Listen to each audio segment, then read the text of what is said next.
আজকের 10 মিনিট স্কুলের লাইভ ক্লাসে আমরা এখানে চলে এসেছি। আজকের কেমিস্ট্রি ক্লাসের অর্গানিক কেমিস্ট্রি নিয়ে আমরা আজকে কথা বলবো।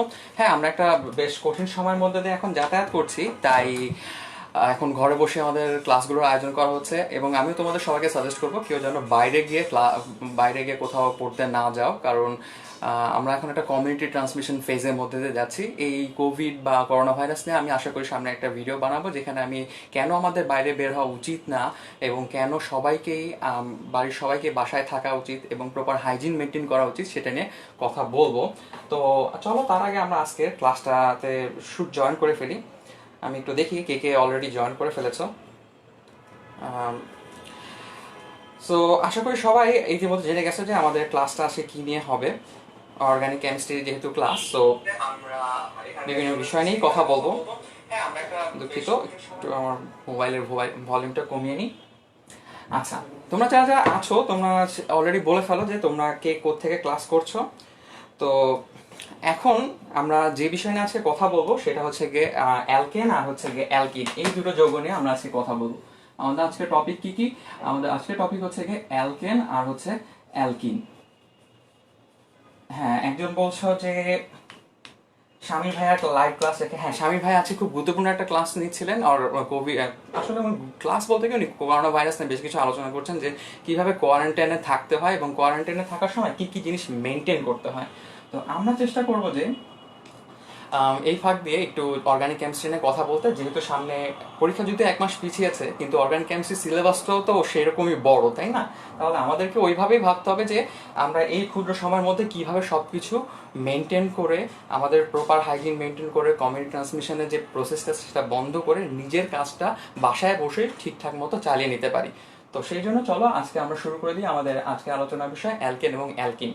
তো জৈব যৌগ পড়তে গেলে সবচেয়ে বেশি যে ইম্পর্টেন্ট জিনিসটা খেয়াল রাখতে হয়, জৈব যৌগতে কি কি জিনিস আমাকে পড়তে হবে। বেসিক্যালি প্রত্যেকটা যৌগের ক্ষেত্রে মাত্র 3টা জিনিস পড়তে হয়। কি কি জিনিস? কিভাবে, ধরো আমরা যদি একটা গ্রাফের মতো করার চেষ্টা করি বা একটা ফ্লো চার্টের মতো করার চেষ্টা করি, ধরো এটা হচ্ছে কি অ্যালকেন। সো আমাকে ফার্স্টে জানতে হবে অ্যালকেন কি কি জিনিস থেকে তৈরি করা যায়। সো ধরো অ্যালকেন 3-4 রকম জায়গা থেকে তৈরি করা যায়, এটা একটা পড়ার বিষয়, অর্থাৎ অ্যালকেনের উৎপাদন একটা পড়ার বিষয়।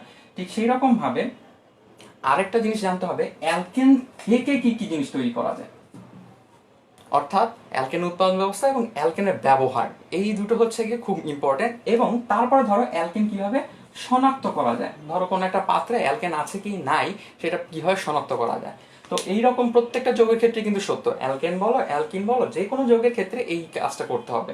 অর্থাৎ তোমাকে করতে হবে কি, যে যে কোনো যৌগ তৈরি হচ্ছে কিভাবে, সেখান থেকে কি কি যৌগ তৈরি হচ্ছে, এই সব বিষয়গুলো তোমাকে খেয়াল রাখতে হবে। আচ্ছা, মনে হচ্ছে একটু ফ্রেমিং এরর হচ্ছে, আমি একটু দেখি ফ্রেমিং এররটা দূর করা যায় কিনা। তোমরা কি সবাই আমাকে ক্লিয়ারলি দেখতে পাচ্ছ কিনা একটু বলো তো।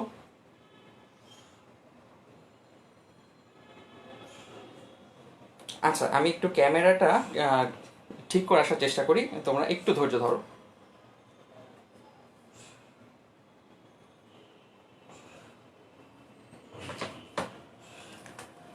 হ্যাঁ, আশা করি এখন ক্যামেরা ফ্রেমিং ঠিক হওয়ার কথা। সবাই কি এখন দেখতে পাচ্ছ? একটু কমেন্ট করে জানাও যে এখন ক্লিয়ার কি ক্লিয়ার না।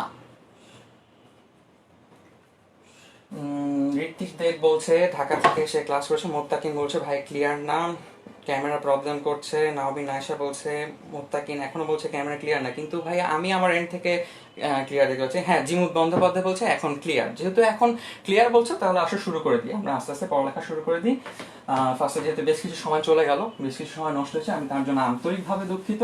তাহলে আসো এখন আমরা আস্তে আস্তে পড়ালেখা শুরু করি। অ্যালকেন, অ্যালকেন কোথ থেকে তৈরি করা যায়। ফার্স্টে আমরা শিখবো অ্যালকেন কিভাবে অ্যালকিন থেকে তৈরি করা যায়। ফার্স্ট প্রোডাক্টটা কি, অ্যালকিন থেকে অ্যালকেন কিভাবে এটা করা যায়। দেখবে যে এটা আসলে খুব কঠিন কিছুই না, তুমি যা জানতে তা নিয়েই হচ্ছে।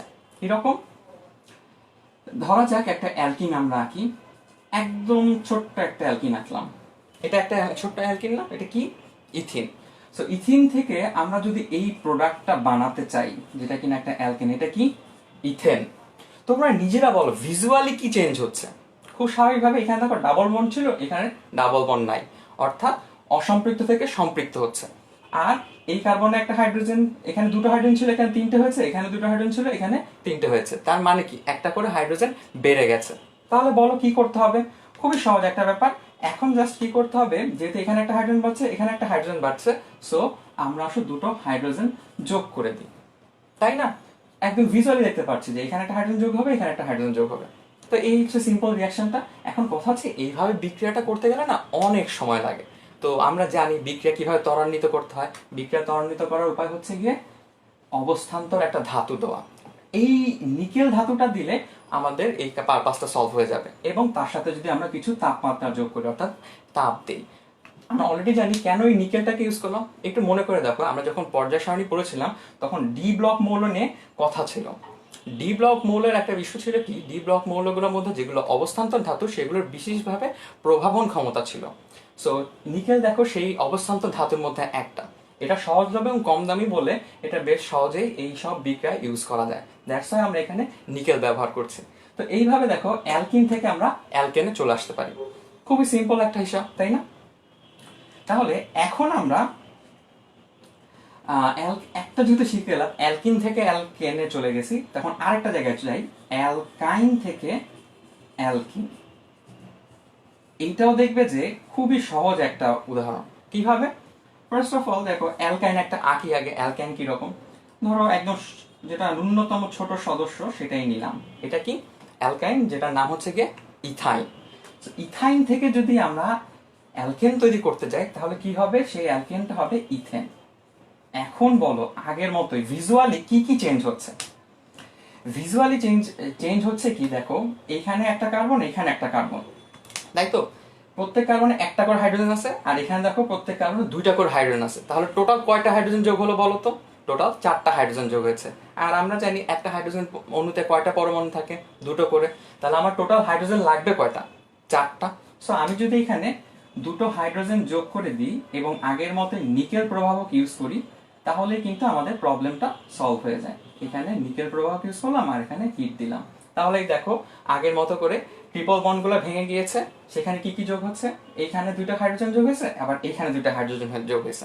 আশা করি তোমরা বুঝতে পেরেছো যে কিভাবে অ্যালকাইন থেকে অ্যালকেনে যাওয়া যায়। আচ্ছা, তোমরা দেখি কে কি বলছো। সমস্যা হচ্ছে ভাই ব্লার হচ্ছে। হ্যাঁ, একটু সমস্যা হচ্ছে কি যে আমার ক্যামেরাটাতে, বাসার ক্যামেরা তো ভাই অত ভালো না, যে কারণে ফোকাস অটো ফোকাস হচ্ছে এবং সামহাও আমি এটাকে অফ করতে পারতেছি না।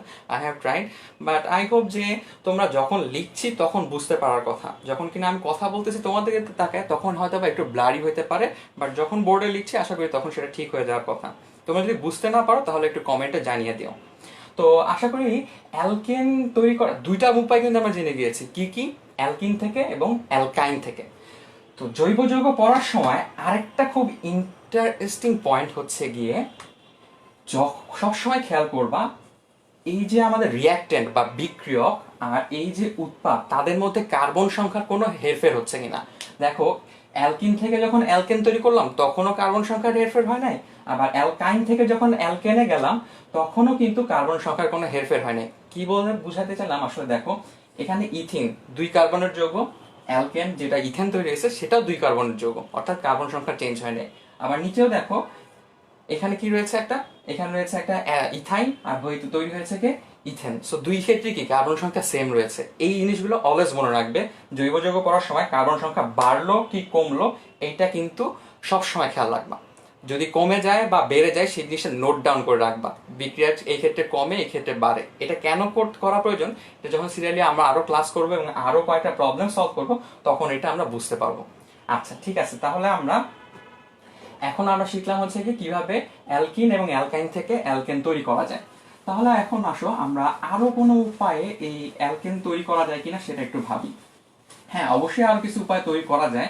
তার মধ্যে অন্যতম একটা উপায় হচ্ছে অ্যালকাইল হ্যালাইডের মাধ্যমে তৈরি করা। সো চলো আমরা একটু অ্যালকাইল হ্যালাইডের বিক্রিয়াগুলো দেখি, কিভাবে অ্যালকাইল হ্যালাইড থেকে অ্যালকেন তৈরি করা যায়। সো অ্যালকাইল হ্যালাইড আমাদের আলোচনার বিষয় এখন, অ্যালকাইল হ্যালাইড। সো অ্যালকাইল হ্যালাইডটা নিয়ে যদি একটু আলোচনা করতে যাই, অ্যালকাইল হ্যালাইড এর একটা সাধারণ সংকেত আছে, সেটা হচ্ছে গিয়ে RH। অর্থাৎ তুমি চিন্তা করে দেখো এইটা হচ্ছে গিয়ে একটা অ্যালকাইল হ্যালাইড। সো আমাদের উদ্দেশ্য কি হবে, এই অ্যালকাইল হাইড্রাইডটা থেকে অ্যালকেন তৈরি করা, দ্যাট মিনস হচ্ছে কি এক্সট্রা সরাই দিয়ে এখানে কি একটা হাইড্রোজেন নিয়ে আসা। এটা হচ্ছে কি আমাদের মূল উপপাদ্য বিষয়। সো আমরা দেখবো এটা এখন কিভাবে করা যায়।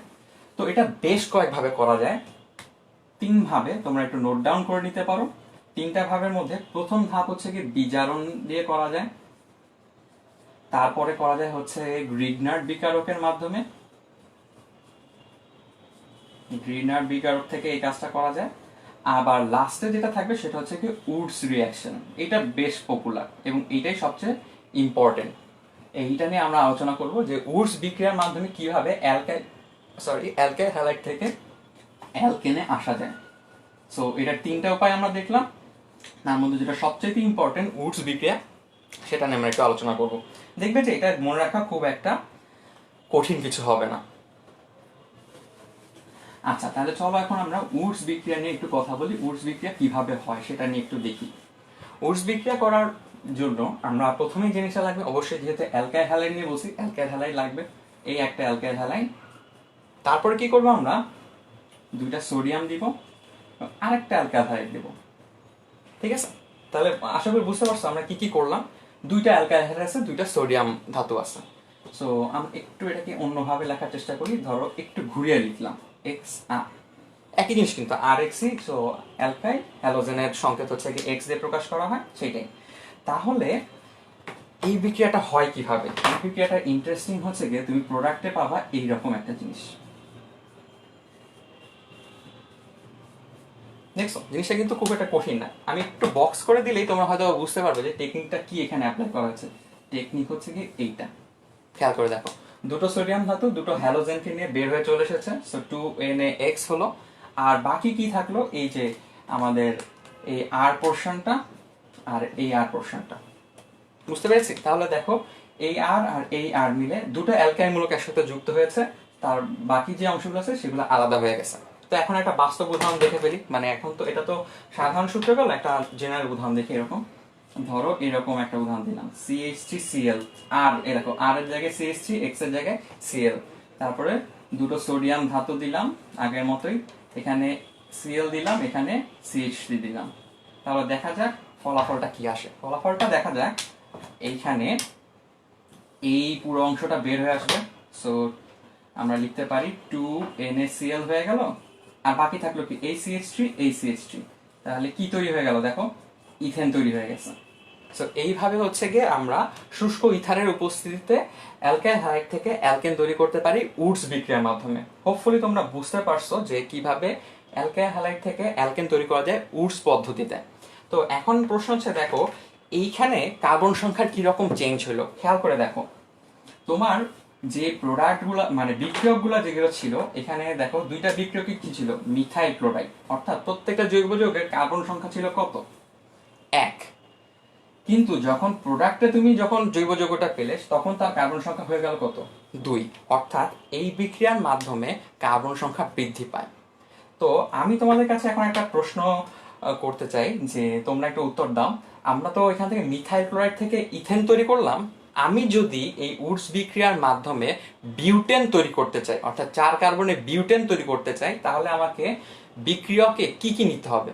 তো তোমরা একটু কমেন্ট করে জানিয়ে দাও যে বিউটেন, আমি একটু লিখে দিই কি আমি চাচ্ছি, প্রোডাক্টে কি চাচ্ছি, অর্থাৎ কোন অ্যালকেনটা চাচ্ছি। আমি চাচ্ছি হচ্ছে কি এই অ্যালকেনটা, CH3 CH2 CH2 CH3, 4 কার্বনের অ্যালকেন যেটাকে বলা হয় বিউটেন, আমি সেটাকে চাচ্ছি। তোমরা একটু দেখো এই বিউটেনকে কিভাবে এই উডস বিক্রিয়ার মাধ্যমে তৈরি করা যায়। তো হোপফুলি তোমরা সবাই পারবে। আমি একটু কমেন্ট সেকশনটা এখন চেক করব, দেখি তোমরা কে কে অ্যান্সার দিতে পারছো। ওকে, দেখা যাচ্ছে আচ্ছা স্বামীর ভাই, থ্যাংক ইউ। রিফ্রেশ করছেন ভাই, এগুলো বলেন না, আমরা এগুলো আপনার সবসময় মনে থাকবে, আমরাও জানি। তারপরে লক্ষ্মী ব্যানার্জি বলছেন অটো ফোকাস অফ করেন প্লিজ। আপু সরি, আমি আসলে জিনিসটা করতে পারছি না, মেবি আমার ক্যামেরাতে এই অপশনটা আমি পাচ্ছি না, কারণ এটা ডিরেক্ট লাইভ যাচ্ছে তো। So I don't know how to do this. So এখন দেখে যাচ্ছি লক্ষ্মী ব্যানার্জি এখন বলছে বুঝছি। আর কেউ অ্যান্সার, প্রোপেন নিতে হবে। ফরহাদ সোহেল ভাই, হ্যালো ভাইয়া, কেমন আছেন? আশা করি ভালোই আছেন এই সময়টা। তো সবাই কিন্তু প্রশ্ন করেছিলাম যে বিউটেন বা 4 কার্বনের অ্যালকেন তৈরি করতে গেলে উডস বিক্রিয়ায় আমাকে কি কি নিতে হবে? আশা করি সবাই প্রশ্নটা বুঝেছে এবং উত্তর দিতে পারবে। অবশ্যই 2টা হ্যালাইড নিতে হবে, তাই না? একজন বলছে প্রোপাইল হ্যালাইড ও সোডিয়াম, ঋত্বিক দেব। আচ্ছা, প্রোপাইল হ্যালাইড নিলেই কি শুধু কি প্রোপাইল হ্যালাইড হলেই হবে? আদিল হাসান বলছে ইথাইল হ্যালাইড। ওর উত্তরটা কিন্তু বেশ ঠিকঠাক। হ্যাঁ, ফারহান আহমেদ একদম স্ট্রাকচার লিখে দিছে। অভিষেক দত্ত ইথেন 2 অণু অথবা, আচ্ছা, অভিষেক দত্ত ঠিক বলতে বলতে একটু ভুল বলে ফেলছো। দেখো, যেহেতু বিউটেন, আমরা আগেরবার কি দেখছিলাম, CH3Cl থেকে 2টা CH3Cl নিয়েছিলাম, কি পেয়েছিলাম বিক্রিয়া শেষে? ইথেন। অর্থাৎ এই CH3 আর এই CH3 যোগ হয়েছে। তাহলে এখন চিন্তা করো, বিউটেনের যদি আমরা এরকম 2 ভাগ করতে পারি, ধরো মাঝখানে যদি একটা ভাগ করে দিই, তাহলে কি এই এই ইথাইলমূলক আর এই ইথাইলমূলক এই দুটাকে যোগ করতে হবে। তাহলে এখন ভাবো, আমি যদি এরকম নিতাম CH3CH2Cl প্লাস 2টা সোডিয়াম ধাতু, আবার Cl নিলাম, CH2CH3, অর্থাৎ 2টা ইথাইল ক্লোরাইড নিলাম, তাহলে কি হইতো? এই দেখো, এইখান থেকে সোডিয়াম ক্লোরাইড বের হয়ে আসতো। এই ইথাইল মূলক দুটো যুক্ত হয়ে কি তৈরি করতো? আমাদের এই বিউটেনটা তৈরি করে ফেলতে পারতো। আশা করি বুঝতে পারছো। অনেকে, ভাই রাব্বি হোসেন বলছে ভাইয়া মাস্ক পরেন নাই কেন? আচ্ছা, মাস্ক কেন পরি না এটার উত্তর আমি লাস্ট ক্লাসের শেষে দেওয়ার চেষ্টা করব। আদিল হাসান একদম ঠিকঠাক বলেছে যে হ্যাঁ, ইথাইল হ্যালাইড, আসলে ইথাইল হ্যালাইডটাই লাগে।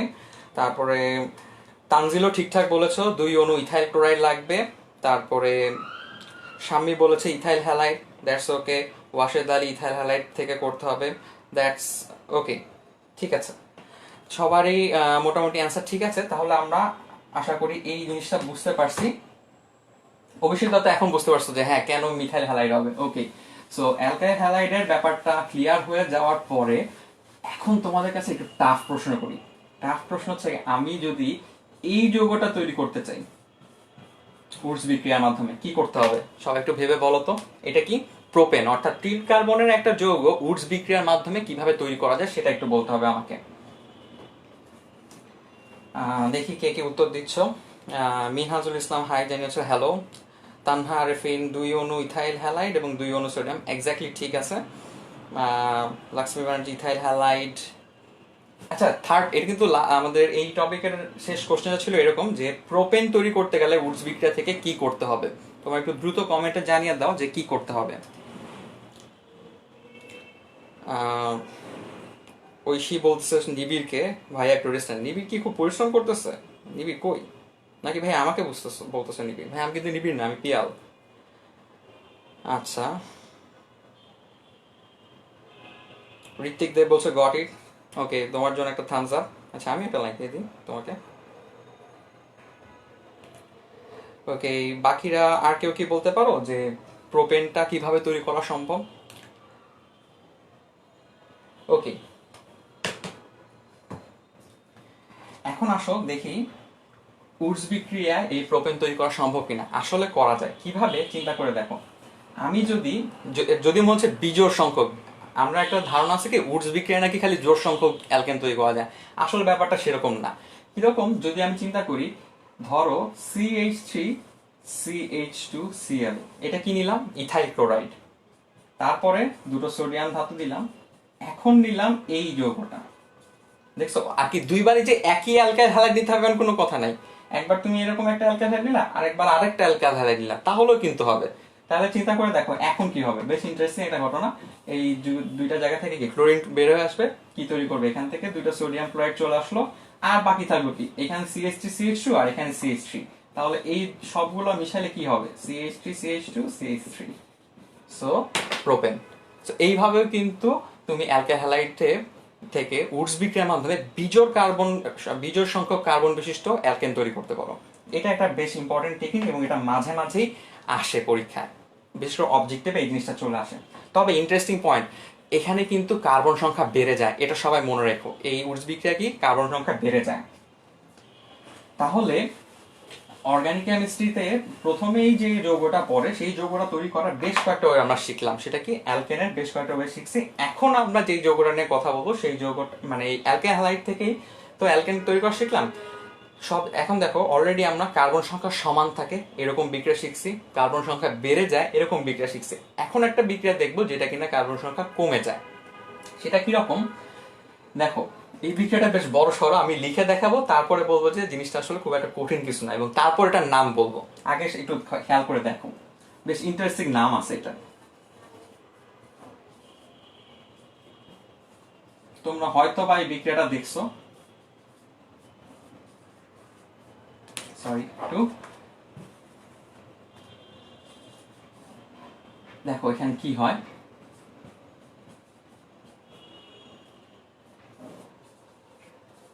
পুরো বিক্রিয়াটা আমি একবারে লিখলাম কিছু না বলে। এখন তোমাদেরকে ট্রিক্সটা দেখাবো। বেশ বড়সড় একটা বিক্রিয়া মনে হলো, জিনিসটা কিন্তু খুবই সিম্পল। এই বিক্রিয়াটাকে আমি ছোটবেলায় মনে রাখতাম এইভাবে, এটাকে আমি বলতাম কণা নাও বিক্রিয়া। কিভাবে কিভাবে কণা নিব, একটা জিনিস খেয়াল করে দেখো, পুরো জিনিসটাতে কি হয়েছে, এই যে ক না নাও, এই পোর্শনটাকে যদি তুমি বের করে নিয়ে আসো, খেয়াল করে দেখো এখানে কি দুই কার্বন আর দুইটা অক্সিজেন আছে। টোটাল কয়টা অক্সিজেন আছে এই পুরো অংশের মধ্যে? তিনটা অক্সিজেন। এই দেখো তিনটা অক্সিজেন। কার্বন কয়টা আছে? একটা কার্বন। সোডিয়াম দেখো দুইটা আছে, এখানে দুইটা সোডিয়াম, অর্থাৎ সোডিয়াম কার্বনেট। কণা নিয়ে যদি তুমি সোডিয়াম কার্বনেট বানায় ফেলো, তাহলে বাকি কি থাকলো? বাকি থাকলো এই CH3 আর H পার্টটা। তাহলে এই CH3 আর CH মিলে কি হবে? CH4। সো এইভাবে তুমি অ্যালকেন তৈরি করতে পারো কণা নাও বিক্রিয়ার মাধ্যমে। কণা নাও বিক্রিয়ার মাধ্যমে ইন্টারেস্টিং পয়েন্ট কি হইলো দেখো, যৌগটা ছিল 2 কার্বনের, কিন্তু শেষে পেলা কয় কার্বন? 1 কার্বনের। তাহলে অলরেডি দেখছো কার্বন সংখ্যা সমান থাকে, কার্বন সংখ্যা বেড়ে যায়, আবার কার্বন সংখ্যা কমে যায়, এরকম উদাহরণ কিন্তু আমরা দেখে ফেলছি। এই বিক্রিয়াটার আমরা কি নাম দিব? দেখো এখানে কি ছিল, কার্বক্সিল একটা মূলক ছিল না? সেই কার্বক্সিল মূলকটা কি দেখো এই যৌগে আর আছে? বিক্রিয়ার পরে কি আর এই যৌগতে কার্বক্সিল মূলকটা আছে? কার্বক্সিলিক মূলকটা নাই, অর্থাৎ কার্বক্সিলিক মূলকটা সরে গেছে। তাই এই বিক্রিয়াটার আমরা নাম দিব ডিকার্বক্সিলেশন বিক্রিয়া। কি বিক্রিয়া? ডিকার্বক্সিলেশন বিক্রিয়া। এই বিক্রিয়ার মাধ্যমে আমরা একটা জৈব যৌগ যেটা কিনা কার্বন সংখ্যা বেশি থাকবে, তার থেকে 1 কার্বন কম বিশিষ্ট কি তৈরি করতে পারি? অ্যালকেন তৈরি করতে পারি। সো এইটা একটা ইম্পর্টেন্ট পয়েন্ট। আমরা এই জিনিস যদি মনে রাখতে পারি, তাহলে দেখো আমরা অনেক সময় বলা হয় যে A থেকে B তৈরি হচ্ছে, 3 থেকে, ধরো একটা উদাহরণ দিয়ে বলি, A থেকে B তৈরি হলো, বললো যে A হচ্ছে 4 কার্বন বিশিষ্ট যৌগ আর B হচ্ছে 3 কার্বন বিশিষ্ট অ্যালকেন। তাহলে তুমি দেখো অ্যালকেন তৈরি করতে তুমি কত উপায় জানো, কিন্তু কোন বিক্রিয়াটা তোমার এখানে নির্দেশ করতেছে? এখানে নির্দেশ করতেছে ডিকার্বক্সিলেশন। কারণ কি? এখানে কার্বন সংখ্যা কমে যাচ্ছে। আবার ধরো এরকম বললো যে A আর B আছে, এটা 2 কার্বন, এটা 2 কার্বন, তোমার যে প্রোডাক্ট হইলো সেটা 4 কার্বন বিশিষ্ট একটা অ্যালকেন, 4 কার্বন বিশিষ্ট অ্যালকেন। তখন তুমি কি বলবা? তখন কোন বিক্রিয়া হয়েছে? তখন অবশ্যই কি আমরা যে উডস বিক্রিয়া শিখছি সেই বিক্রিয়াটায় যাবে। আবার ধরো বললো যে A থেকে B কনভার্ট হইলো, এও 3 কার্বনের অ্যালকেন, বি হচ্ছে 3 কার্বনের অ্যালকেন, তখন কি বলবা? তখন বলছে যে হাইড্রোজেন অ্যাড করছিলাম অ্যালকিনের সাথে, অ্যালকাইনের সাথে, তার কোন একটা হবে। তাহলে দেখছো এই যে কার্বন সংখ্যা বাড়ে বা কমে, তার উপর ভিত্তি করে কিন্তু অনেক ডিসিশনই নিয়ে ফেলা যায়। সো আশা করি তোমরা বুঝতে পারছো যে অ্যালকেন তৈরি করার সময় কার্বন সংখ্যা বাড়তেছে না কমতেছে সেটার উপর ডিপেন্ড করে কিন্তু কোন বিক্রিয়াটা হচ্ছে সেটা বলে দেওয়া যায়। সো হোপফুলি তোমরা এই জিনিসটা বুঝতে পারছো। তোমরা একটু কমেন্ট করে জানাই দাও যে বুঝতে পারছো কিনা। ওকে, অ্যালকেন সম্পর্কে তাহলে আমরা যদি একটু সামারি করি, মানে কিভাবে জৈব যৌগে পড়বে, যেহেতু সামনে তোমাদের পরীক্ষা, আমি একটু বুঝাই দিতে চাই জৈব যৌগ কিভাবে পড়তে হয়। এই টেকনিকটা একটু মাথায় রাখবা। দেখো তুমি অনেকগুলা বিক্রিয়া তৈরি শিখলা, এখন সামারি করতে হবে, নাহলে কি দেখো এত বিক্রিয়া পাবা যে মনে রাখতে পারবে না কোথা থেকে কোনটা হচ্ছে। তো ফার্স্ট অফ অল একটা কাজ করবে, এরকম একটা বক্স রাখবা, বক্স থেকে অ্যালকেন লিখলা, কারণ তুমি অ্যালকেনের উৎপাদনটা শিখছো। অ্যালকেন লিখে তোমার কাজ হচ্ছে কি অ্যালকেন কি কি থেকে তৈরি করছো। ফার্স্ট অফ অল আমরা কি থেকে তৈরি করছি? অ্যালকিন থেকে। তারপর কি থেকে তৈরি করছি? অ্যালকাইন থেকে। তারপর কোত্থেকে তৈরি করছি? অ্যালকাইল হ্যালাইড থেকে। তারপরে কোত্থেকে তৈরি করছি? এটা লাস্টেরটা ছিল গিয়ে আমাদের কার্বক্সিলিক অ্যাসিডের লবণ থেকে, কার্বক্সিলিক অ্যাসিড। সো এই হচ্ছে কি তোমার সামারি। এখন তুমি যদি একটু লিখে রাখো ছোট্ট করে, এখানে হাইড্রোজেন অ্যাড করছিলাম নিকেলের সাথে, এখানেও হাইড্রোজেন অ্যাড করছিলাম নিকেলের সাথে, এখানে কি বিক্রিয়া দেখছি? এটা হচ্ছে উডস বিক্রিয়া। এটা কি বিক্রিয়া দেখছি? কণা নাও বিক্রিয়া। তাহলে দেখো তোমার এতক্ষণ ধরে যে আমি পড়াইলাম সেটার সামারি আসলে কতটুকু? এই পুরো ডায়াগ্রামটা। তুমি যদি এই পুরো ডায়াগ্রামটা মনে রাখতে পারো, তাহলে আশা করি তোমার আর কোনো সমস্যা হবে না এই জৈব যৌগটা অ্যাটলিস্ট অ্যালকেনের উৎপাদনটা শিখতে। তাহলে দেখো প্রত্যেকটা জৈব যৌগের ক্ষেত্রে তুমি যদি এরকম করে তৈরি করো যে উৎপাদনের একটা চার্ট, বিক্রিয়াগুলোর একটা চার্ট, শনাক্তকরণের একটা চার্ট। সো একটা যৌগ শেষ করতে তোমার বড় 2 পেজ লাগবে তোমার সামারিটা লিখতে। তাহলে জৈব যৌগ তোমাদের আছে কয়টা? বড় তো 10-12টা। কত পেজের মধ্যে জৈব যৌগ শেষ নিজেই বুঝো। তাহলে হোপফুলি টেকনিকটা ধরতে পারছো। তাহলে এখন আমরা শিখে গেলাম কি অ্যালকাইল হ্যালাইড বা অ্যালকেনের উৎপাদনগুলো শিখছি। এখন প্রশ্ন হচ্ছে গিয়ে অ্যালকেন থেকে কি কি তৈরি করা যায়। ফার্স্টেই আসি, নাইট্রেশন। অ্যালকেনের নাইট্রেশন করা যায়। নাইট্রেশন মানে কি? যে নাইট্রোমূলক যোগ করা। নাইট্রেশন মানে কি? এই মূলকটা যোগ করব। তাহলে CH4, ধরো এই হচ্ছে যৌগটা, এখান থেকে আমরা তৈরি করব CH3NO2। এই যে নাইট্রেশন। নাইট্রেশন বলতে আসলে সিম্পলি এটাই বুঝবো। কি দিয়ে তৈরি করা যায়? খুব সহজ। এখানে যদি নাইট্রিক অ্যাসিড অ্যাড করে দিই আর টেম্পারেচারটা 400°C তাপমাত্রায় নিয়ে যাই, তাহলেই হবে। এখন কথা হচ্ছে কি, এইভাবে মনে রাখতে গেলে তো ভাই আবার ওই যে মুখস্থ করার মতো ব্যাপার চলে আসে। আসলে ব্যাপারটা সেরকম না, একটু খেয়াল করে দেখো। আমি যদি জৈব যৌগটাকে এইভাবে লিখি, এই হচ্ছে কি H, এখানে থাকলো OH NO2। দেখো এই নাইট্রিক অ্যাসিড কিন্তু এইভাবে লিখছি। নাইট্রিক অ্যাসিড কয়টা আছে? অক্সিজেন 3টা আছে, 3টা অক্সিজেন আছে, এখানে একটা হাইড্রোজেন একটা নাইট্রোজেন, একটু সাজায় গুছায় লিখছি আর কি। তাহলে দেখো কি করতে হবে এই জায়গাটায়, খেয়াল করে দেখো। এই যে H আর OH, এই দুটোকে বের করে নিয়ে আসো, কি হবে? H2O। আর বাকি থাকলো কি? CH3NO2। তাহলে কি তৈরি হবে? এই সেই আমাদের নাইট্রো কম্পাউন্ডটা তৈরি হয়ে গেল। সো এইভাবে তুমি কি করতে পারো, যে কোনো জৈব যৌগের ক্ষেত্রে নাইট্রো যৌগ আর কি নাইট্রো কম্পাউন্ড তৈরি করে ফেলতে পারো অ্যালকেন থেকে। সো হোপফুলি এই নাইট্রেশন প্রসেসটা বুঝছো আশা করি। নাইট্রেশন প্রসেসটা কিন্তু বেশি একটা কঠিন না, খুবই সহজ। কি করতে হবে আরেকবার বলে দিই। এই হচ্ছে তোমার অ্যালকেন। অ্যালকেনের সাথে কি একটা হাইড্রোজেন আছে, নাইট্রোজেনের যে OH গ্রুপটা আছে, নাইট্রোজেনের OH আর এখানকার অ্যালকেনের একটা হাইড্রোজেন মিলে কি তৈরি করবে? পানি তৈরি করবে। আর বাকি থাকলো কি CH3 আর নাইট্রো। এই নাইট্রো গ্রুপ দুইটা, নাইট্রো গ্রুপটা আর হচ্ছে কি মিথাইল মূলকটা একসাথে যুক্ত হয়ে কি তৈরি করলো? একটা নাইট্রো কম্পাউন্ড তৈরি করে ফেললো। ঠিক আছে? সো এইরকম ভাবে তুমি যদি এটা CH4 এর জায়গায় ইথেন ইউজ করতা, তাহলে কি তৈরি হতো? কার্বন সংখ্যা একটা বাড়তো। সো এইভাবে তুমি নাইট্রো কম্পাউন্ড গুলো তৈরি করে ফেলতে পারো।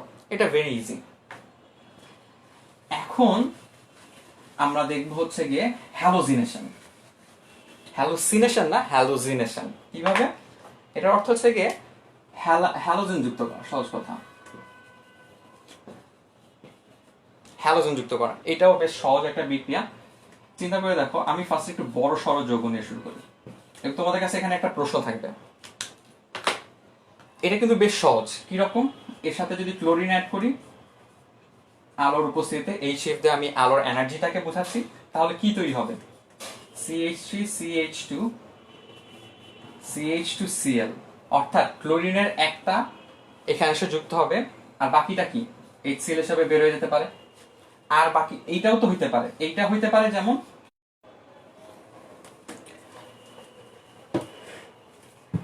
ওকে, CH3CH2 ক্ষেত্রে এইখানে যদি একটু চিন্তা করি, এই হচ্ছে গিয়ে, দুঃখিত আমার একটা ফোন কল আসার কারণে আমাকে ফোনটা আর কি কেটে দিতে হয়েছে। সমস্যা নেই, আমরা আসো আবার ক্লাসে ব্যাক করি। সো দেখো, এইখানে 2 রকম কম্পাউন্ড তৈরি হতে পারে। সিএলটা তো এখানেও যুক্ত হতে পারে, আবার সিএলটা এই মাঝের কার্বনও যুক্ত হতে পারে। দেখো এখানে 1 নাম্বার 2 3, 1 নাম্বার কার্বন যুক্ত হয়েছে, আবার এখানে কি 2 নাম্বার কার্বন যুক্ত হয়েছে। বলো কোন প্রোডাক্টটা সবচেয়ে বেশি হবে? এই 1 নাম্বার প্রোডাক্টটা বেশি হবে নাকি 2 নাম্বার প্রোডাক্টটা বেশি হবে? সবাই একটু কমেন্টে জানায় দাও তো কোন প্রোডাক্টটা বেশি হবে। একটু আমি কমেন্টে চেক করি যে কে কি বলতেছো। সবাই হ্যাঁ, অনেকে বলতেছো বুঝতে পারছি, করোনা বিক্রিয়া সমাধান করব। সৌরভ ভাইয়া, আপনি কি সম্পূর্ণ অর্গানিক কেমিস্ট্রি নেবেন? নিলে ভালো হতো। হ্যাঁ, চেষ্টা করব যে আমরা প্রতিদিন 1টা 2টা করে যৌগ কমপ্লিট করার চেষ্টা করব। যেহেতু পরীক্ষার এখন প্রায় বেশ কিছুটা সময় তোমরা পাচ্ছ, তো আমরা চেষ্টা করব কি প্রত্যেকদিন না হলেও মাঝে মাঝে 1টা 2টা করে যৌগ শেষ করে সপ্তাহের মাধ্যমে হোপফুলি আমরা পুরো জৈব যৌগটা একটা রিভাইজ দেওয়ার চেষ্টা করব। তো 2 নাম্বার ভাই লাক্সমি ব্যানার্জি বলছে যে হ্যাঁ আসলে 2 নম্বর বেশি তৈরি হবে। আর কেউ কি বলতে পারো যে 2 নম্বর কেন বেশি তৈরি হবে? অভিষেক দত্ত বলছে 1, ফারহান বলছে 90% and 10%। কোনটা 90% কোনটা 10% ফারহান? এটা একটু বলো তো। তোমাদের পার্সেন্টেজ ঠিক আছে, বাট কোনটা 90%, কোনটা 10%, এটা একটু বলো। মুশফিকুর পিয়াল, এই তোমার নাম তো আমার নাম সেম, মুশফিকুরের ডাক নাম আমার নাম সেম। জিমুদ বন্দ্যোপাধ্যায় বলছে 2 নম্বর, পিয়াল বলছে 1 নম্বর, এই পিয়াল বলতেছে যে 2 নম্বর। আমি কিন্তু অলরেডি বলছি যে 2 নম্বরটা হবে। কারণটা কি মনে রেখো, কারণটা হচ্ছে গিয়ে অলওয়েজ মনে রাখবা এগুলো হচ্ছে ফ্রি রেডিক্যাল বিক্রিয়া। তো আমি মেকানিজমে যাচ্ছি না, বাট মনে রাখার সুবিধার্থে বলতেছি। এইটা হচ্ছে গিয়ে একটা 1 ডিগ্রি হ্যালাইড, ঠিক আছে, আর এইটা হইতেছে গিয়ে একটা 2 ডিগ্রি হ্যালাইড। হ্যালোজেন গুলার ক্ষেত্রে মানে অ্যালকাইল হ্যালাইড কম্পাউন্ড গুলার ক্ষেত্রে যত বেশি ডিগ্রি বাড়ে তত বেশি স্টেবল হয়। সো সেই অনুযায়ী স্টেবল কম্পাউন্ডটা বেশি তৈরি হবে। সো আমরা বলতে পারি কি কোন যৌগটা বেশি হবে, যেটা কিনা ডিগ্রিটা বেশি। সো দেখো এটা কিভাবে 2 ডিগ্রি বলতেছি, কার্বনের সাথে যেহেতু হ্যালোজেন আছে সেটা হচ্ছে আমাদের আলফা কার্বন। আলফা কার্বনের সাথে যতগুলা অ্যালকাইল মূলক থাকবে ঠিক তত ডিগ্রি হবে। সেখানে কয়টা অ্যালকাইল মূলক আছে? 2টা অ্যালকাইল মূলক আছে, তাহলে আমরা এটা কি বলবো? 2 ডিগ্রি। আবার চিন্তা করে দেখো এই যৌগটাতে এই কার্বনটার সাথে হ্যালোজেনটা আছে, তাহলে এটা হচ্ছে আমাদের আলফা কার্বন। এর সাথে কয়টা অ্যালকাইল গ্রুপ আছে? মাত্র একটা। সো এই জন্য এটা কি হবে? 1 ডিগ্রি। সো আমরা জানি কি কোনটা বেশি তৈরি হবে? 2 ডিগ্রি। দ্যাটস ওয়াই আমরা বলবো যে এই যৌগগুলোর ক্ষেত্রে কোনটা বেশি তৈরি হচ্ছে? 2 ডিগ্রির যে অ্যালকাইল হাইড আছে সেটা বেশি তৈরি হবে। সো এইটা যদি 10% হয়, এইটা হবে হচ্ছে গিয়ে 90%। সো হোপফুলি তোমরা বুঝতে পারছো যে কোনটা বেশি হবে কোনটা কম হবে। আচ্ছা, সো হ্যালোজেন তৈরি করা শিখলাম, নাইট্রেশন তৈরি করা শিখলাম, তো বেশ কয়েকটা বিক্রিয়া শিখছি। তো তোমরা একটু নিজেরা একটু চার্ট করে ছবি তুলে দিও, তো এই লাইভের কমেন্টে একটু ছবি তুলে দিও যে সামারিটা করবা যে অ্যালকেন কিভাবে কিভাবে তৈরি করা যায় এবং অ্যালকেন থেকে কি কি তৈরি করা যায়। নিজেরা একটু বইটা ঘাটো। হ্যাঁ, সব বিক্রিয়া আমি দেখাই নাই, যে বিক্রিয়াগুলো দেখাইছি অ্যাটলিস্ট সেইগুলো তুমি একটা সামারি তৈরি করে এই যে লাইভ ক্লাস শেষ হবে তার কমেন্টে লিখে দিও, ঠিক আছে, বা ছবি তুলে দিও। আমি পরে দেখে কারোর যদি ভুল থেকে থাকে আমি ঠিক করে দেওয়ার চেষ্টা করব, ঠিক আছে। তাহলে আশা করি সবাই কাজটা করবা কিনা একটু কমেন্টে জানাও তো, যে করবো কি করবো না, নাকি যেহেতু বাসায় বসে আছি শুয়ে বসেই পুরো টাইমটা পাস করবা, একটু কমেন্টে জানাই দিও কি করবা। আচ্ছা, সো হোপফুলি আমরা এখন অ্যালকেন সম্পর্কে বেশ কিছু জানছি। সো এখন আমরা যাব হচ্ছে গিয়ে অ্যালকিন, যেটা আমাদের পরবর্তী টপিক ছিল। অ্যালকিন নিয়ে কিছু কথাবার্তা বলবো। অ্যালকিন নিয়ে কথাবার্তা বলতে গেলে দেখতে হবে যে অ্যালকিন কারা। অ্যালকিন হচ্ছে গিয়ে সেই সব যৌগ যারা কিনা সম্পৃক্ত না, অসম্পৃক্ত। অসম্পৃক্ত কারণ কি? অসম্পৃক্ত যৌগ হচ্ছে সেইগুলো জৈব যৌগে যাদের কিনা ডাবল বন্ড আছে। তো এই ডাবল বন্ড থাকতে গেলে একটা যৌগের কার্বন কার্বন যদি ডাবল বন্ড থাকতে চায় তাহলে অবশ্যই তাকে শুরু হতে হবে কোন যৌগ থেকে? 2 কার্বনের যৌগ থেকে। তাই অ্যালকিনের সবচেয়ে ছোট মেম্বারটা হচ্ছে কি ইথিন। এখানে কিন্তু মিথিন বলে কিছু নাই। কোথেকে শুরু হবে? ইথিন থেকে শুরু হবে। এখন কথা হচ্ছে কি এই কম্পাউন্ডটা আমরা কিভাবে তৈরি করতে পারি। সো ফার্স্ট অফ অল আসো একটা সহজ উপায় দেখি কিভাবে এটা তৈরি করা যায়। আমরা প্রথমেই যে কম্পাউন্ডটাকে তৈরি করা শিখবো সেটা হচ্ছে কি অ্যালকোহল।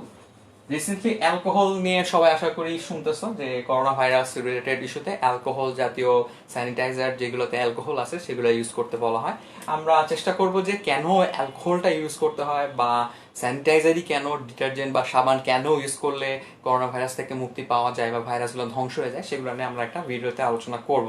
তোমরা আমাদের পেজগুলোতে খেয়াল রেখো, এইগুলো নিয়ে আলোচনা করা হবে। সো আসো শুরু করি অ্যালকোহল থেকে কিভাবে অ্যালকিন তৈরি করা যায়। ফার্স্ট অফ অল আমরা একটা আগে অ্যালকোহল, তো সো অ্যালকোহলটা আঁকি, একটা নর্মাল একটা অ্যালকোহল আঁকি। এই হচ্ছে গিয়ে CH3CH2OH একটা অ্যালকোহল আঁকলাম। এখন এই অ্যালকোহল থেকে কি তৈরি করব? অ্যালকিন তৈরি করব। সো আমাদের লাস্টে কি থাকবে? অ্যালকিন। এবং দেখবে যে এই ক্ষেত্রে কার্বন সংখ্যার কোনো চেঞ্জ হচ্ছে না, অর্থাৎ 2 কার্বনের অ্যালকোহল থেকে 2 কার্বনের অ্যালকিনই তৈরি হবে। এখন খেয়াল করো কি হয়েছে, ভিজুয়ালি কি চেঞ্জ দেখতে পারতেছো? দেখো এখানে OH ছিল, সেই OH-টা এখানে নাই, হাইড্রোক্সিল মূলকটা নাই। এখানে একটা হাইড্রোজেন 3টা ছিল, এখানে কয়টা চলে আসছে? 2টা, অর্থাৎ একটা হাইড্রোজেন চলে যাচ্ছে। তাহলে বল আসলে কি হয়েছে? একটা পানির অপসারণ হয়েছে না? ভিজুয়ালি তো বুঝে যাচ্ছে পানির অপসারণ হয়েছে। আর কি? কার্বন কার্বন ডাবল বন্ড তৈরি হয়েছে। তো এই কাজটা কারা করতে পারে? মনে রাখবা যখন একটা সম্পৃক্ত যৌগ থেকে অসম্পৃক্ত যৌগ তৈরি হয় সেই বিক্রিয়াগুলোকে আমরা জেনারেলি অপসারণ বিক্রিয়া হিসাবে বলে থাকি। সো এখন দেখা যাক এই কাজটা কিভাবে করা যায়। এই কাজটা করা যায় হচ্ছে গিয়ে, যেহেতু একটা পানির অণু অপসারিত হচ্ছে, আমরা জানি কারা পানির অণু বের করে নিয়ে আসতে পারে। নিরোধকরা, সেরকম একটা ভালো নিরোধককে সালফিউরিক অ্যাসিড। সালফিউরিক অ্যাসিড যদি তুমি এখানে যোগ করে দাও তাহলে কি হবে, যে কার্বনের সাথে হাইড্রোক্সিল মূলক আছে সেটা বের হয়ে আসবে, পার্শ্ববর্তী কার্বন থেকে একটা হাইড্রোজেন বের হয়ে চলে আসবে। তাহলে কি হবে দেখো, এই OH আর H বের হয়ে কি H2O তৈরি করতেছে, আর বাকি যে দেখো এখানে একটা যদি OH চলে যায়, খেয়াল করো এখান থেকে একটা OH চলে গেছে, তাহলে এই কার্বনটার একটা হাত খালি হয়েছে। আবার এখান থেকে যদি একটা হাইড্রোজেন চলে যায় তাহলে এই কার্বনটার একটা হাত খালি হয়েছে। তো দুইটা হাত মিলে এখানে একটা ডাবল বন্ড তৈরি করে ফেলবে। তাহলে আমরা কি পেয়ে যাই, অ্যালকিন পেয়ে যাই। অর্থাৎ অ্যালকোহল থেকে সালফিউরিক অ্যাসিডের মাধ্যমে পানি অপসারণ করে কি তৈরি করা যায়, অ্যালকিন তৈরি করা যায়। এই হচ্ছে গিয়ে পুরো বিক্রিয়াটার সামারি। তো হোপফুলি তোমরা বুঝতে পারছো যে কিভাবে অ্যালকোহল থেকে অ্যালকিন তৈরি করা যায়। জিনিসটা কিন্তু সিম্পল। আরেকবার বলি, খেয়াল করো, তোমাদের ফার্স্টে কি থাকবে, একটা অ্যালকোহল দেওয়া থাকবে। ধরো এই হচ্ছে কি আমাদের অ্যালকোহল। সেই অ্যালকোহল থেকে কি হবে, অ্যালকোহলে হাইড্রোক্সিল মূলকটা সরে যাবে, মানে যে কার্বনের সাথে, এটা কি আমাদের আলফা কার্বন, সেই কার্বন থেকে হাইড্রোক্সিলটা সরবে, পার্শ্ববর্তী কার্বন থেকে একটা হাইড্রোজেন সরবে, দুইটা মিলে কি তৈরি করবে, একটা পানি অপসারণ করবে। তারপরে কি হবে, এই যে হাত খালি হলো, আবার এখানে একটা হাত খালি হলো, দুইটা মিলে ডাবল বন্ড তৈরি করে অ্যালকিন তৈরি করে ফেলবে। এই হচ্ছে কি পুরো প্রসেসটা। এটা নিরুদন প্রক্রিয়া, পানি অ্যালকোহল থেকে অ্যালকিন তৈরি করার উপায়। সো হোপফুলি বুঝতে পারছো যে অ্যালকোহল থেকে কিভাবে অ্যালকিন তৈরি করা যায়। এখন আমরা দেখব অ্যালকাইল হ্যালাইড থেকে কি তৈরি করা যায়, কিভাবে অ্যালকিনটা অ্যালকাইল হ্যালাইড থেকে তৈরি করা যায়। সো আমরা একটা অ্যালকাইল হ্যালাইড নিব, সেখান থেকে অ্যালকিন তৈরি করার চেষ্টা করব। কিভাবে এটা করা যায় সেটা একটু দেখি। ফার্স্টে আমরা লিখলাম CH3CH2Cl, এটা কি, ইথাইল ক্লোরাইড। ইথাইল ক্লোরাইডের সাথে অ্যাড করব হচ্ছে গিয়ে পটাশিয়াম হাইড্রোক্সাইড, এখানে একটু ব্র্যাকেটে ফাঁকা রাখলাম। কি তৈরি হবে দেখো, একটা অ্যালকিন তৈরি হবে। কিভাবে তৈরি হবে, কি তৈরি হবে সেটা একটু পরে ব্যাখ্যা করতেছি, আগে একটু কথা বলি। দেখো এই বিক্রিয়াটাতে যদি কখনো এই পোর্শনটা খেয়াল করে থাকো, দেখবে যে সবসময় লেখা আছে একটা জিনিস, অ্যালকোহল, ALC। অর্থাৎ এই পটাশিয়াম হাইড্রোক্সাইড যে দ্রবটা আছে, সেই দ্রবটা পানি দ্রবণে নাই, কোথায় আছে, অ্যালকোহলের দ্রবণে আছে। কেন থাকে সেই বিক্রিয়াটা আমরা পড়বো যখন আমরা সাইজেফ নীতি বা জাইটজেফস রুল শিখবো, তখন এইসব নিয়ে কথা হবে। অর্থাৎ অ্যালকাইল হ্যালাইড নিয়ে যখন আমরা বিস্তারিত আলোচনা করব, তখন এখানে কেন অ্যালকোহল বসতে হবে, বা এলিমিনেশন বিক্রিয়া, তারপরে E1 E2 SN1 SN2 এইসব নিয়ে যখন আলোচনা করব, তখন এখানে কেন অ্যালকোহল বসতেই হবে সেটা ব্যাখ্যা দেওয়া হবে। আপাতত তোমরা খালি মনে রাখো যে পটাশিয়াম হাইড্রোক্সাইডকে অ্যালকোহলীয় দ্রবণে দিলে অ্যালকাইল হ্যালাইড থেকে অ্যালকিন তৈরি হয়। সো জিনিসটা কি রকম সেটার পর একটু ব্যাখ্যা দিতেছি। কি হয় এখানে, এখানে হয় কি, হ্যালোজেন যেখানে আছে সেই কার্বনটা থেকে, আলফা কার্বনটা থেকে হ্যালোজেনটা সরবে, তার পাশের কার্বনটা থেকে যেখানে হাইড্রোজেন আছে সেখান থেকে হাইড্রোজেনটা সরবে, টোটাল মিলে হচ্ছে কি আমাদের অ্যালকিন তৈরি হবে। তো হোপফুলি আমরা বুঝতে পারছি আগের মতোই, আগে যেরকম কি ছিল, এখানে ছিল হাইড্রোক্সিল, এখান থেকে হাইড্রোজেন সরছে, এখানে কি হবে, একটা হ্যালোজেন সরবে, একটা হাইড্রোজেন সরবে। সো আলটিমেটলি রেজাল্টটা কি, সেমই থাকতেছে, একটা অ্যালকিন তৈরি হচ্ছে। তো হোপফুলি সবাই বুঝতে পারছো কিভাবে অ্যালকাইল হ্যালাইড থেকে অ্যালকোহলের দ্রবণে পটাশিয়াম হাইড্রোক্সাইড দিয়ে অ্যালকিন তৈরি করা যায়। এইটার বিস্তারিত মেকানিজম আমরা যখন অ্যালকাইল হ্যালাইড নিয়ে বিস্তারিত আলোচনা করব, ওই দিন শুধু এটা নিয়ে আলোচনা করা হবে, সেদিন সেটার ব্যাখ্যা দিব কেন এটা অ্যালকোহল হলো। যদি অ্যাকোয়াস দিতাম তাহলে কিন্তু এই রিঅ্যাকশনটা কখনোই হইতো না। মনে রাখো এই বিক্রিয়াটা কখনোই অ্যাকোয়াসের জন্য না, অলওয়েজ কার জন্য হবে, অ্যালকোহলীয় দ্রবণের জন্য হবে। এটা একটা ইম্পর্টেন্ট পয়েন্ট। তো হোপফুলি এই পর্যন্ত সবাই বুঝতে পারছো। এখন আমরা যাব হচ্ছে গিয়ে, তোমাদের সবাই অনেকক্ষণ ধরে একটা জিনিস নিয়ে কথা বলতেছিল, সেটা হচ্ছে কি মার্কভ নিকভ নীতি।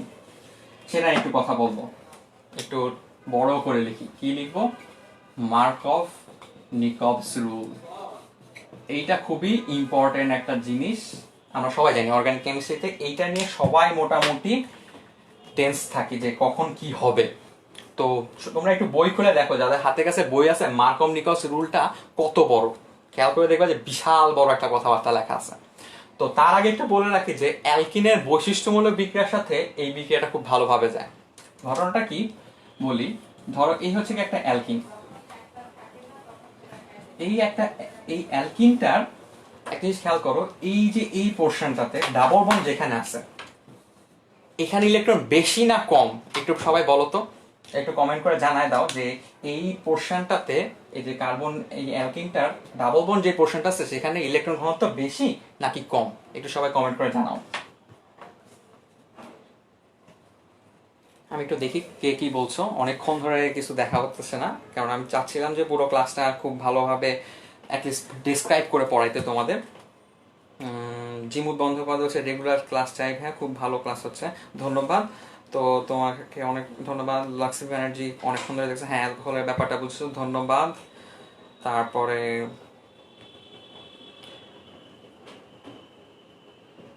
শুভ্র শ্রাবন্তী ব্যানার্জি বলছো আপকামিং এইচএসসি পরীক্ষার জন্য, হ্যাঁ অবশ্যই আমরা চেষ্টা করব সব রিয়াকশনগুলো নিয়ে আলোচনা করতে। রাফিকুল ইসলাম রফিক বলছো বেস্ট, ধন্যবাদ ভাইয়া তোমার ভালো লাগার জন্য, তোমাকে বেশি ধন্যবাদ, আমি চেষ্টা করছি তোমাদেরকে পড়ানোর জন্য।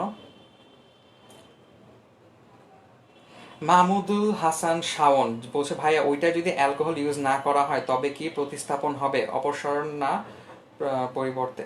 হ্যাঁ আসলে তুমি কিন্তু ঠিক ধরছো Mahmudul Hasan Shaon, like for you. আসলে কিন্তু ওখানে প্রতিস্থাপন হবে, তখন কিন্তু আর অপসারণ হবে না। তোমরা যারা যারা বুঝতে পারছো তারা তো বুঝছোই কেন হবে সেটা নিয়ে, তো আমি বলছি যে অ্যালকাইল হ্যালাইড যখন নিয়ে আলোচনা করবো তখন কথা বলা হবে। সো ঋত্বিক দেব, তুষার, বৃষ্টি, ইনজামাম হাসান সবাই বলতে হচ্ছে হ্যাঁ এখানে ইলেকট্রন ডেন্সিটি বেশি। হ্যাঁ তো ইলেকট্রন ডেন্সিটি যদি বেশি হয় তাহলে এখানে কারা আসতে চাবে, যারা ইলেকট্রোফিলিক। ইলেকট্রোফিলিক কারা, যাদের কিনা নিজস্ব চার্জটা কি প্লাস, তারা কোথায় আসার চেষ্টা করবে, এখানে সে অ্যাটাক করার চেষ্টা করবে, তাই না, সিম্পল হিসাব এখানে। সো ইলেকট্রোফিলিকরা অ্যালকিনের দিকে আসার চেষ্টা করবে এবং অ্যালকিনের সাথে যুক্ত হওয়ার চেষ্টা করবে। তাহলে অ্যালকিনের বৈশিষ্ট্যমূলক বিক্রিয়া কি হবে, ইলেকট্রোফিলিক অ্যাডিশন বিক্রিয়া বা ইলেকট্রন আকর্ষী সংযুক্ত বিক্রিয়া বা সংযোজন বিক্রিয়া। আশা করি বুঝতে পারছো যে কেন মানে অ্যালকিনগুলো জেনারেল সংযুক্ত বিক্রিয়া দেয় বা সংযোজন বিক্রিয়া দেয়, কারণ হচ্ছে কি ওদের ইলেকট্রন এখানে বেশি, সো ইলেকট্রোফিলিক এখানে আসবে, এসে কি হবে যুক্ত হবে, যুক্ত হওয়ার কারণে কি সেগুলো কি অ্যাডিশন রিঅ্যাকশন, দ্যাটস ওয়াই এগুলোকে আমরা কি বলবো, electrophilic addition reactions. So hopefully আমরা বুঝতে পারছি যে মার্কোনিকভ বোঝার জন্য আগে জানতে হবে যে কি ধরনের বিক্রিয়া অ্যালকিন দেয়, অ্যালকিন দেয় কি বিক্রিয়া, ইলেকট্রোফিলিক অ্যাডিশন রিঅ্যাকশনস। আচ্ছা এখন চলে আসি মার্কোনিকভের কথা। মার্কোনিকভের কথায় আসতে গেলে আমাদের একটু সমাজতন্ত্র এবং পুঁজিবাদী তন্ত্র নিয়ে একটু কথা বলতে হবে, কেন বলতে হবে একটু দেখি। ফার্স্টে আসো একটা জৈব যৌগ আঁকি অ্যালকিনের, এই হচ্ছে কি আমাদের কম্পাউন্ড, তার সাথে কি যোগ করলাম, এইটা যোগ করলাম। দেখো তোমাদের বইয়ে দেখবে যে অপ্রতিসম বিকারক, অপ্রতিসম বিক্রিয়ক, অপ্রতিসম অ্যালকিন, এই অপ্রতিসম ওয়ার্ডটা অনেকবার ইউজ করছে এই মার্কোনিকভ রুলের ক্ষেত্রে। কারণটা কি, দেখো আমরা যদি এই যৌগটাকে চিন্তা করি এটা কিন্তু একটা অপ্রতিসম যৌগ। কিভাবে, এই ডাবল বন্ড বরাবর যদি তুমি একটা তল চিন্তা করো বা একটা আয়না যদি চিন্তা করো বা একটা দাগ যদি টানো, দেখো এই পাশে একটা কার্বন, এই পাশে দুইটা কার্বন, দুই পাশে কিন্তু সমান হইল না, দ্যাটস ওয়াই এটা কি প্রতিসম না, সো এই যৌগটা কি অপ্রতিসম।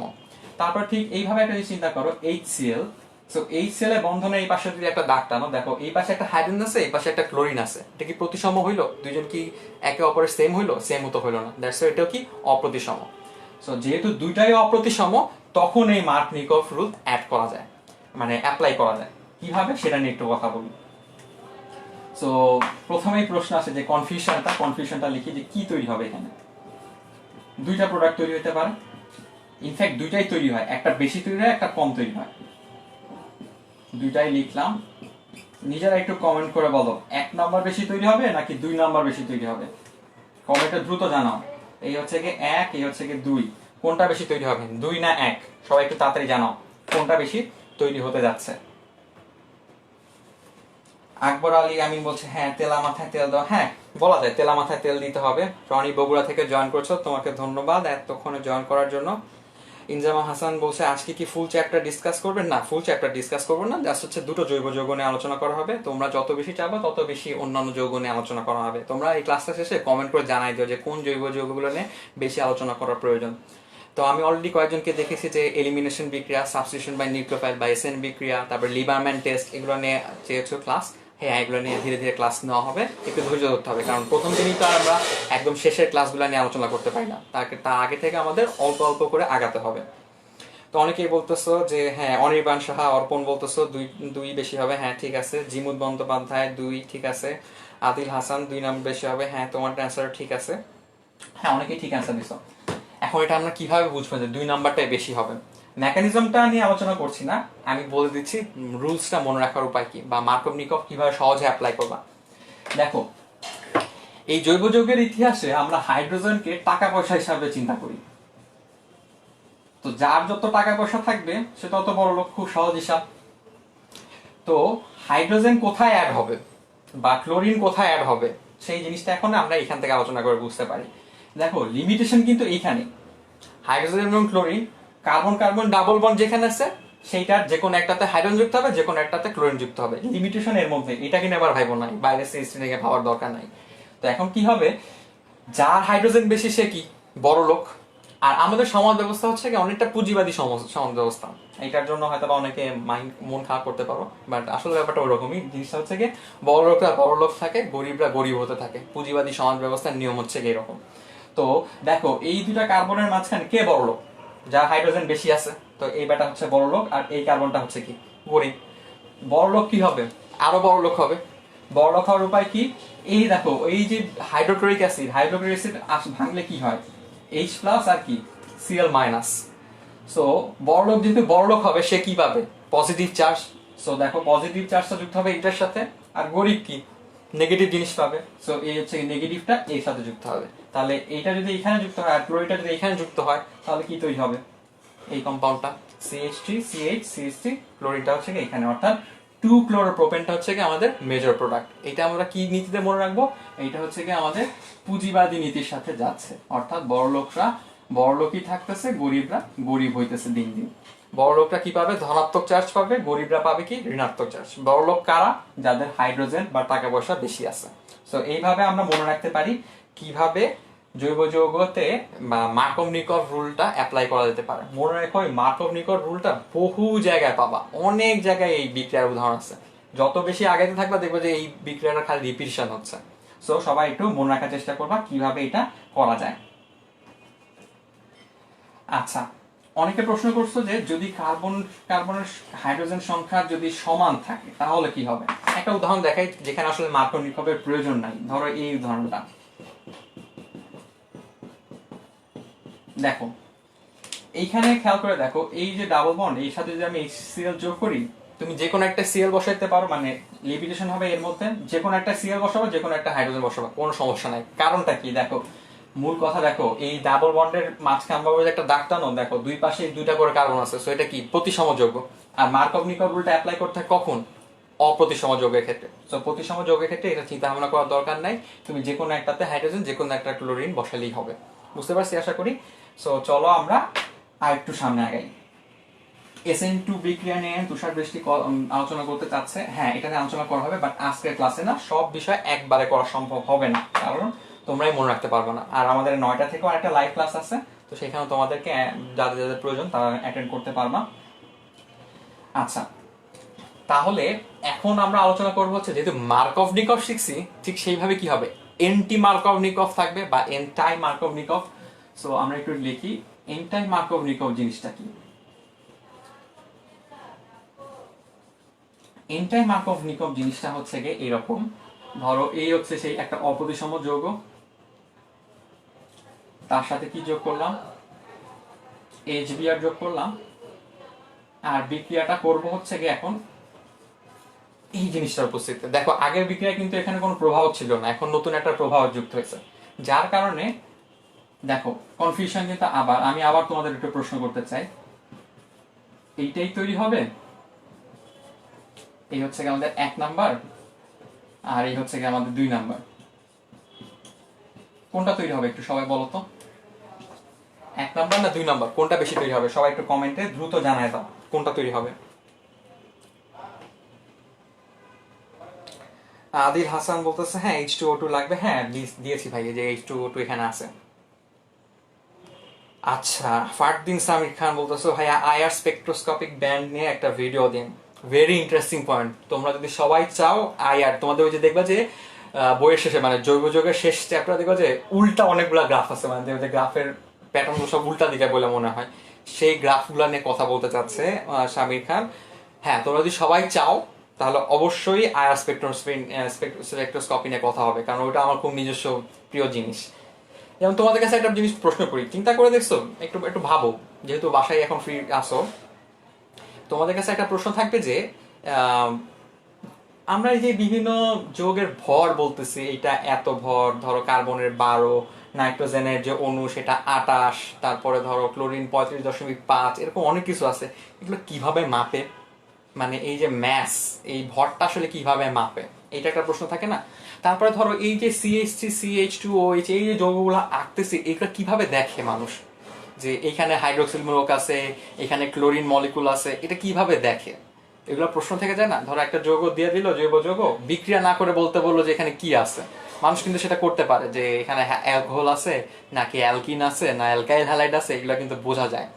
এগুলো নিয়েই বিশেষ কিছু আলোচনা আছে, ম্যাস স্পেকট্রোস্কপি বলা হয়, তারপরে ইউভি রের মাধ্যমে এটা করা যায়, আইআর স্পেকট্রোস্কপির মাধ্যমে করা যায়, এবং সম্প্রতি যেটা খুব ইম্পর্টেন্ট সেটা হচ্ছে NMR technology, nuclear magnetic resonance টেকনোলজির মাধ্যমে কার্বন এনএমআর বলা, প্রোটন এনএমআর আছে, কার্বন এনএমআর আছে, এগুলো নিয়ে হচ্ছে গিয়ে যদি এই জিনিসগুলো অ্যাপ্লাই করা যায় একটা যৌগের উপর, তাহলে বোঝা যায় যৌগটা আসলে কয়টা কার্বন দিয়ে তৈরি, তার কার্যকরী মূলক কি কি আছে, বা কোন মূলক কোথায় আছে, সেই জিনিসগুলো হচ্ছে গিয়ে এখান থেকে আলোচনা করে ফেলা যায়। সো তোমরা যদি চাও আমরা এইগুলো নিয়েও পরবর্তীতে আলোচনা করতে পারি। সো এখন আসো আমরা শুরু করি, আবার আমাদের পুনরায় আলোচনা ফিরে যাই। এই যে এন টাইম মার্কম নিয়ম হবে, অনেকেই বলছো কি 1 নাম্বারটা বেশি হবে। হ্যাঁ, আসলে 1 নাম্বারটা বেশি হবে। কারণটা কি সেটা নিয়ে একটু কথা বলছি, আগে আমরা সিস্টেমটা বুঝছি যে কিভাবে মনে রাখবো এটা এন টাইম মার্কম। মনে রাখার সহজ উপায় কি, যদি একটা পারঅক্সাইড থাকে, এখানে যদি শুধু হাইড্রোজেন পারঅক্সাইড থাকবে তা না, অ্যালকাইল পারঅক্সাইডও থাকতে পারে, R2O2 থাকতে পারে। যদি এরকম থাকে তাহলে বুঝবে যে এটা কিসে চলে যাবে, মার্কভ-নিকভ না, তার উল্টাটা।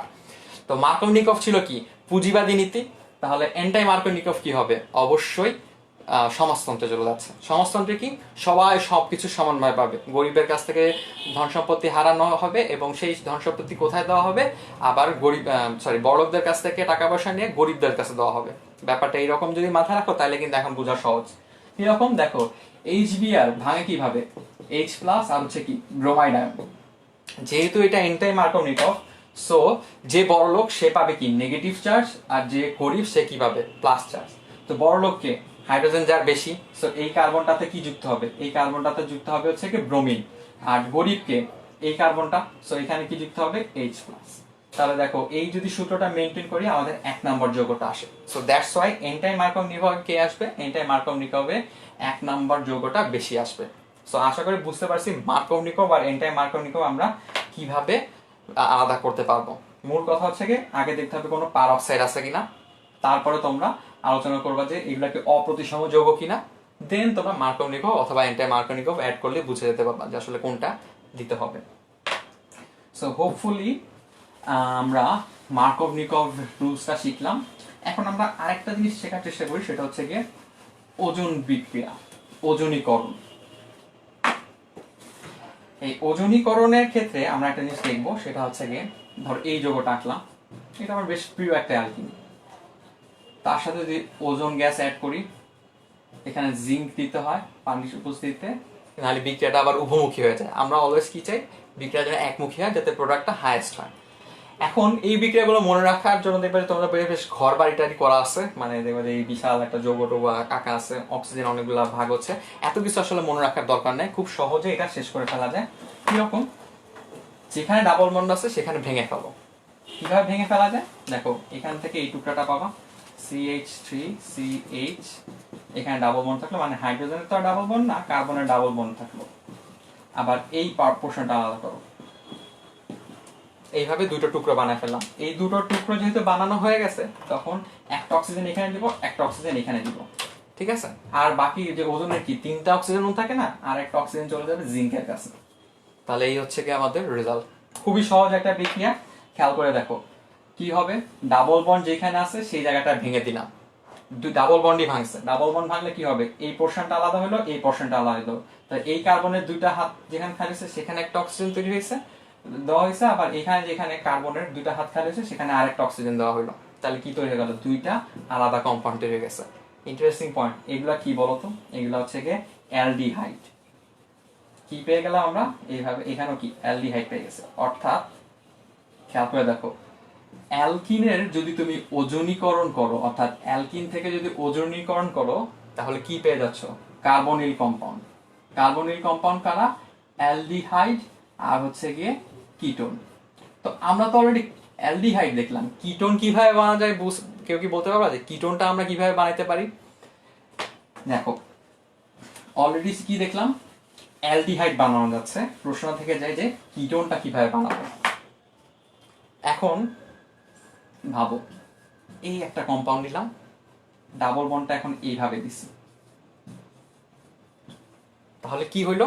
এটা একটা শাখায়িত অ্যালকিন তৈরি হয়েছে। আগের সবগুলো কিছু লিনিয়ার, এখানে একটা দেখো ব্রাঞ্চ আছে। এই হচ্ছে কি আমাদের মেইন চেইনটা, এটা কি একটা ব্রাঞ্চ। সো এই রকম যদি অ্যালকিন নিতে পারো এবং তাতে যদি ওজনীকরণ করো, তাহলে দেখো কি হয়। ওজনীকরণের জন্য ওজোন গ্যাস দিলাম আর জিঙ্ক আর পানি দিলাম। খেয়াল করে দেখো কি হবে। আমরা বলছিলাম কি, এখানে ডাবল বন্ডটা কি ভেঙে যাবে। ডাবল বন্ড যদি ভেঙে যায় তাহলে কি তৈরি হবে? দেখো দুইটা টুকরা হবে। এই তো, এই কার্বনের ডাবল বন্ড দুইটা হাত খালি হয়েছে, আবার ওই কার্বনের কি দুইটা হাত খালি হয়েছে। তো যেসব জায়গায় হাত খালি হয়েছে সেখানে কি বসাই দিব? অক্সিজেন বসাই দিব, আর বাকি থাকলো একটা অক্সিজেন, সেটা জিঙ্কের সাথে বসে গেল। তাহলে দেখো এই যে কিটোন তৈরি হইলো, এখানে একটা অ্যালডিহাইড তৈরি হইলো। সো কার্বনিল কম্পাউন্ড মানে অ্যালডিহাইড এবং কিটোন দুইটাই অ্যালকিন থেকে তৈরি করা যায় কিসের উপস্থিতিতে? ওজোন গ্যাসের উপস্থিতিতে। তো হোপফুলি আমরা বুঝতে পারছি কিভাবে ওজনীকরণের মাধ্যমে অ্যালকিন থেকে অ্যালডিহাইড এবং কিটোন দুটাই তৈরি করা যায়। মনে রাখবা, যদি তোমার অ্যালকিনটা শাখায়িত হয়, মানে অ্যালকিনের যদি ব্রাঞ্চ থাকে, তাহলে তুমি দুইটাই পাবা। আর যদি শাখায়িত না হয় তাহলে কি হবে? যদি ব্রাঞ্চ না থাকে তাহলে সেটা হয়ে যাবে কি, জাস্ট খালি অ্যালডিহাইড তৈরি হবে। তো হোপফুলি আমরা বুঝতে পারছি যে কিভাবে কি করা যাইতেছে। তো তোমাদের কাজ হবে কি, এতক্ষণ ধরে যা যা পড়াইলাম, অ্যালকিন কিভাবে তৈরি করা যায়, অ্যালকিন থেকে কি কি তৈরি করা যায়, সেই জিনিসগুলা ওই চার্ট তৈরি করে, সামারি যেরকম দেখাইছিলাম একটা বক্স তৈরি করে তৈরি হচ্ছে, মানে কোত্থেকে অ্যালকিন তৈরি করা যায় এবং অ্যালকিন থেকে কি কি তৈরি করা যায়, এই চার্টটা তৈরি করে এই লাইভ ক্লাসের শেষে কমেন্টে জানাই দিবা। এবং আশা করি তোমরা যদি এইভাবে করতে থাকো এবং ক্লাসগুলো যদি সব ফ্রেন্ডদের সাথে শেয়ার করো, হোপফুলি তোমাদের সবাই একই সাথে একইভাবে প্রস্তুতিটা শেষ করতে পারবা এইচএসসির আগে। যদিও আমাদের সময়টা এখন খারাপ যাচ্ছে, দেশের পরিস্থিতিটা খুব একটা ভালো না, একটা মহামারী প্রান্তে আমরা দাঁড়ায় আছি। তোমাদের সবাইকে এখন সেন্সিবল আচরণ করতে হবে, বাড়ির সবাইকে বোঝাতে হবে বাইরে না যাওয়ার জন্য, নিজের ঘরে থাকার চেষ্টা করতে হবে, প্রপার হাইজিন মেনটেন করতে হবে। সো হোপফুলি যদি আমরা এগুলো সব কিছু মেনটেন করে নিজের বাসায় নিজে ঠিক মতো পড়ালেখা করতে পারি, তাহলে পরীক্ষায় আমরা সবাই ভালো ফলাফল করতে পারবো। তো তোমাদের সবার জন্য শুভকামনা জানায় আজকের মতো লাইভ ক্লাসটা এখানে শেষ করতেছি। তো নেক্সট আর কি কি টপিকে তোমাদের বা কোন কোন যৌগ নিয়ে আলোচনা করতে হবে সেগুলো একটু কমেন্টে জানাই দিও। নেক্সট টাইম থেকে আমরা আরেকটু ভালো প্রিপারেশন নিয়ে ক্লাস নেওয়ার চেষ্টা করবো। সবাইকে অসংখ্য ধন্যবাদ, সবার সুস্থতা কামনা করছি, সবাই ভালো থেকো।